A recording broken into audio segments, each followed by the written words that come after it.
안녕하십니까. 미주중앙일보의 주간 뉴스레터 도깨비 뉴스 260호입니다. 도깨비 뉴스는 LA 시간으로 매주 목요일 오전 7시 독자들에게 이메일로 발송됩니다.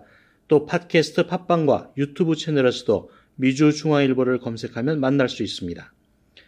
비행 접시, UFO, 외계인과 같은 단어나 그림을 처음 접한 것은 어린이 잡지를 통해서였는데요. 1970년대에는 소년중앙, 어깨동무, 새소년 같은 만화와 상식, 정보 등을 담은 종합 잡지가 유행했습니다. 이런 류의 잡지에는 흥미 위주의 기사도 많이 실렸는데 그 중에는 미래세계, 세계 7대 불가사의, 비행 접시, 외계인 등과 같은 소재도 단골 메뉴였습니다. 이후 전 세계적으로 엄청난 인기를 누린 영화 E.T.는 외계인이 실제로 존재할 수 있다는 생각을 많은 사람이 갖게끔 하는데 큰 역할을 했는데요. 세월의 흐름 속에 가끔 관련 영화나 드라마, 뉴스 등을 접했지만 어릴 때만큼 큰 관심을 끌지는 못했습니다. 그러다 최근 들어 다시 비행 접시와 외계인에 대한 뉴스가 보도되면서 다시 한번 어린 시절의 감성이 살아나는 느낌입니다. 정말 지구와 다른 행성에 인간과 비슷하거나 더 높은 지능을 가진 고등 생명체가 살고 있지는 않은지, 이들이 비행 접시와 같은 비행체를 타고 지구를 방문하는 것은 아닌지 궁금해졌습니다. 그리고 외계인이 있다면 영화 속에 나오는 E.T.처럼 순박한 성정을 지녔는지, 아니면 포악하고 파괴적인지, 외모도 사람과 비슷한지, 아니면 아예 다른 형상을 하고 있는지 의문에 의문이 꼬리를 물며 답답한 마음입니다. 이런 궁금함과 답답함이 사람들 사이에서 점차 증폭되자 연방정부 차원에서 진상조사팀을 꾸려 조사에 나섰는데요. 연방항공우주국 나사는 지난 14일 미확인 비행 현상 UAP 독립연구팀 보고서를 공개했습니다. 이는 그동안 수집된 미확인 비행 현상 자료와 외계인 관련 보도나 자료 등을 분석한 결과물인데 결론은 UAP가 외계에서 기원했다는 증거를 찾지 못했답니다. 연구진은 그렇다고 미확인 비행 물체가 없거나 외계인이 없다고 단정짓지도 않았습니다.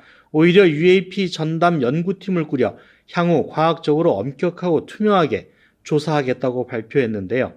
UFO나 외계인에 대한 연방정부 차원의 조사는 1940년대로 거슬러 올라갑니다. 당시 UFO 또는 UAP에 대한 목격담이나 진술이 쏟아지자 군 차원에서 비행 접시에 대한 조사 보고서를 작성했었는데요. 보고서 결론은 나사가 주도해 UAP 연구를 이끌어야 한다는 것이었습니다. 일반 대중에게 가장 크게 비행 접시나 외계인의 존재를 믿게 만든 사건은 1947년 뉴멕시코주 로스웰 지역에서 미확인 비행 물체가 추락했다는 신문 보도였습니다. 일면 톱 뉴스였는데요. 당국은 당일 정체를 확인할 수 없는 비행 물체의 잔해를 발견했다고 공식 발표하고 바로 얼마 지나지 않아 기상 관측기구의 잔해라고 말했습니다. 이때부터 사람들은 정부의 발표를 믿지 않았습니다. 뭔가 음모가 있고 정부가 외계인과 미확인 비행 물체의 존재를 사람들에게 알리려 하지 않는다고 생각하게 됩니다. 이후에도 정부가 UAP에 대한 증거를 은폐하고 있다는 의혹과 비판이 꾸준히 제기되면서 나사는 2022년 6월 천체물리학자, 우주비행사 등 전문 연구 인력으로 구성된 UAP 독립연구팀을 구성하게 되는데요. 이들이 그해 10월부터 약 1년 동안 UAP와 외계인 사이의 관련성을 규명하기 위한 연구를 진행했습니다.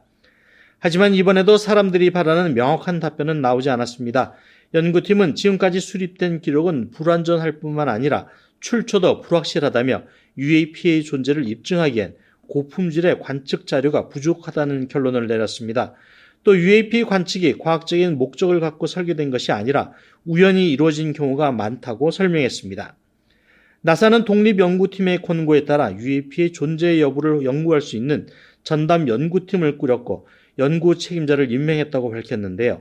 전문 지식을 활용해 과학적으로 엄격한 방식으로 투명하게 데이터 수집을 하고 인공지능, 즉 AI를 활용한 데이터 분석 기법도 적용한다고 밝혔습니다. 다만 연구 책임자 이름은 안전상 이유로 밝히지 않았습니다. 빌 넬슨 나사 국장은 연구팀 발족과 관련해 나사가 UAP를 진지하게 조사하기 위해 구체적인 행동에 나선 건 이번이 처음이라고 말했는데요. 그가 말한 것처럼 어쩌면 지금까지의 자료와 조사, 분석은 본격적인 연구를 위한 초기 활동으로 봐야 할 것 같고 지금부터가 진짜 제대로 된 연구가 시작되는 것으로 해석해야 될 것 같습니다. 이런 가운데 멕시코 의회에서는 이보다 이틀 앞선 12일 비인간 존재임을 주장하는 정체불명의 미라가 공개돼 사람들의 이목을 끌었습니다. 해당 미라는 멕시코 언론인 하이메 마우산이 공개했는데 그는 미라에 대해 외계인이라고 부를 수는 없지만 지구상에 존재하는 어떤 존재와도 관련 없는 비인간 존재라고 주장했습니다. 하지만 과학자들은 이런 류의 사기는 오래전부터 있어 왔다며 이들 미라는 당대에 살았던 어린이로 대부분 판명났다고 말합니다. 지난 7월 연방의회에서는 UAP와 외계인에 대한 전직 해군 조종사와 공군 정보장교의 증언이 있었는데요.